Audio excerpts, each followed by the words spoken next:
வணக்கம். இன்னைக்கு நான் உங்களுக்கு ஒரு புது கான்செப்ட் எடுத்துட்டு வந்திருக்கேன். இந்த கான்செப்ட் உண்மையிலே உங்கள் லைஃப்க்கு ரொம்ப யூஸ்ஃபுல்லாக இருக்குன்றதுல எனக்கு நம்பிக்கை இருக்குது.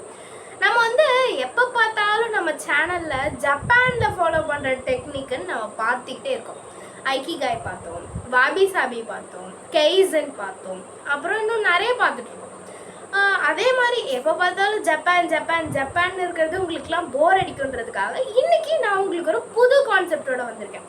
என்னென்னா ஸ்வீடனில் ஃபாலோ பண்ணக்கூடிய ஒரு டெக்னிக்கை தான் நான் இன்றைக்கி உங்களுக்கு கொண்டு வந்திருக்கேன். ஸ்வீடனில் ஃபாலோ பண்ணுற அந்த டெக்னிக்கோட பேர் என்னென்னா லாகோம், LAGOM, லாகோம். இந்த லாகோம் டெக்னிக்கு மீனிங் என்ன தெரியுமா? இந்த வார்த்தைக்கே மீனிங் என்னென்னா ரொம்ப அதிகமும் கிடையாது, ரொம்ப கம்மியும் கிடையாது, எல்லாத்தையும் மாட்ரேட்டாக இருக்கணும் அப்படின்றது தான் அந்த லாகோம் அப்படின்ற வார்த்தையோட மீனிங். ஃபார் எக்ஸாம்பிள், இது நம்ம ரியல் லைஃப் எக்ஸாம்பிள்ஸோட எப்படி கனெக்ட் பண்ணுறது அப்படின்னு நான் உங்ககிட்ட சொல்கிறேன். இப்போ உங்களுக்கு எக்ஸாம் வருது. எக்ஸாமுக்கு நீங்கள் ரொம்ப கம்மியாக ரொம்ப கேர்லெஸ்ஸாக படிச்சிங்கன்னா உங்களால் ஒழுங்காக ஸ்கோர் பண்ண முடியாது.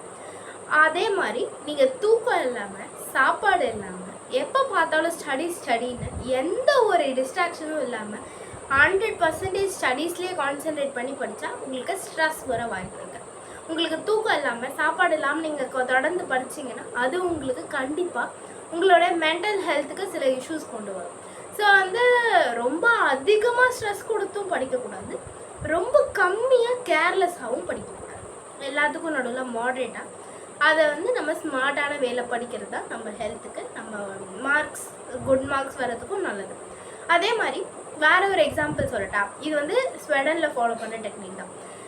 ஆக்சுவலி என்ன பண்ணுவாங்கன்னா, அங்கே வீடுங்கள்லாம் கட்டுவாங்க இல்லையா, வீடுங்கள்லாம் ரொம்ப கிராண்டாகவும் கட்ட மாட்டாங்க, ரொம்ப சிம்பிளாகவும் கட்ட மாட்டாங்க, மாட்ரேட்டாக ஒரு வீடு கட்டுவாங்க.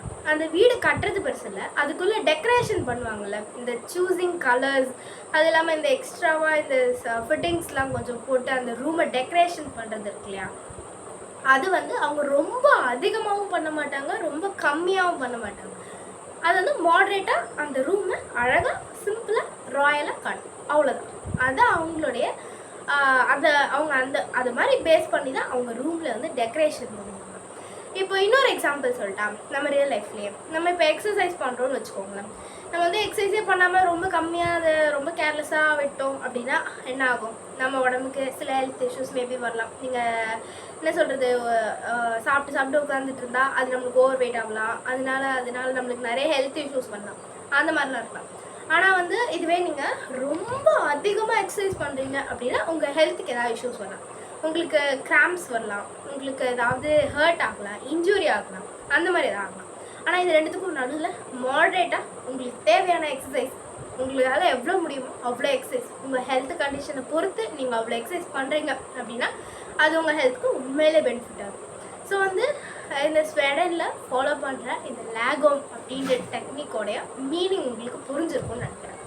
ரொம்ப அதிகமும் இல்லை, ரொம்ப கம்மியும் இல்லை, எல்லாத்துலேயும் மாட்ரேட்டாக இருக்கும். அதில் நம்ம ஹாப்பினஸை பார்க்கணும். அதில் நம்ம அதை நம்ம போதும்னு நினச்சி அதை ஹாப்பியாக நம்ம அக்செப்ட் பண்ணி மாட்ரேட்டாக எல்லாத்துலேயும் வாழணும் அப்படின்றது தான் இந்த ஸ்வீடனில் ஃபாலோ பண்ணுற இந்த டெக்னிக்கோட மீனிங்காக இருக்குது. ஸோ உண்மையிலே நம்ம கண்ட்ரியில் இந்த மாதிரி நிறைய டெக்னிக்ஸ் இருக்குது, ஆனால் அது யாராலையும் என்ன சொல்கிறது, அவ்வளோ நாலேஜ் இல்லை. இந்த மாதிரி நிறைய டெக்னிக்ஸ் நம்ம லைஃப்க்கு யூஸ்ஃபுல்லாக இருந்தும் அது நம்ம நாலேஜ்க்கு வராததுனால அதை நம்ம யூஸ் பண்ணாமல் நிறைய இடத்துல நம்ம நிறைய விஷயத்தில் தப்பான முடிவுகள் எடுத்து நம்மளுக்கு டிப்ரெஷன் அந்த மாதிரி இதுவெல்லாம் வருது. ஸோ இதெல்லாம் அவாய்ட் பண்ணுறதுக்கு இந்த மாதிரி டெக்னிக்ஸோடைய நாலேஜை நீங்கள் எடுத்துக்கிட்டு அதை உங்கள் லைஃப்பில் இம்ப்ளிமெண்ட் பண்ணிங்கன்னா உண்மையிலே உங்கள் லைஃப்பில் நீங்கள் அடுத்த ஸ்டெப் மூவ் பண்ணலாம். உங்களால் என்ன சொல்கிறது, எந்த ஒரு பிரச்சனையும் இல்லாமல் ஹாப்பியாக உங்களோட லைஃப்பை நீங்கள் லீட் பண்ணலாம். நான் எப்பவுமே சொல்கிறது ஒரே விஷயந்தான், எப்பவுமே பாசிட்டிவாக இருந்தால் எந்த ஒரு விஷயத்தையும் நெகட்டிவாக தயவு செய்து யோசிக்காதீங்க. எப்பவுமே பாசிட்டிவாக இருந்தால் உங்களால் உங்கள் லைஃப்பை எப்பவுமே எந்த விஷயத்துலையும் எந்த கஷ்டமான சுச்சுவேஷன் வந்தாலும் அதை ஸ்மார்ட்டாக ஹேண்டில் பண்ணி உங்களால் அடுத்த விஷயத்துக்கு மூவ் ஆன் பண்ணி போக முடியும். ஸோ நான் சொன்னது உங்களுக்கு புரிஞ்சிருக்கும்னு நினைக்கிறேன். அதே மாதிரி நான் சொல்கிற கருத்துக்கள்லாம் உண்மையிலே உங்கள் லைஃப்க்கு ரொம்ப யூஸ்ஃபுல்லாக இருக்கும். அதனால் என்னோடய சேனலை லைக் பண்ணுங்கள், ஷேர் பண்ணுங்கள், கமெண்ட் பண்ணுங்கள், சப்ஸ்கிரைப் பண்ணுங்கள். என்னோடய வீடியோ பிடிச்சிருந்தா என்ன சொல்கிறது, என்னோடய வீடியோஸ்க்கெலாம் வந்து ரிவ்யூ மாதிரி கமெண்ட் பண்ணுங்கள். நீங்கள் வந்து என் மேலே ஏதாவது குறை இருக்கா, நான் பேசுறதுல ஏதாவது தப்பு இருக்கா, நீங்கள் ஏதாவது எனக்கு கமெண்ட்டில் சொன்னால் தான் என்னால் அடுத்த வீடியோவில் அதை திருத்திக்க முடியும். ஸோ வந்து நீங்கள் ரிவ்யூஸ் கொடுங்க என் வீடியோஸ்க்கு கமெண்ட்டில். ஸோ வந்து என்னுடைய வீடியோஸை தொடர்ந்து பாருங்கள். ரொம்ப தேங்க்யூ. பாய்.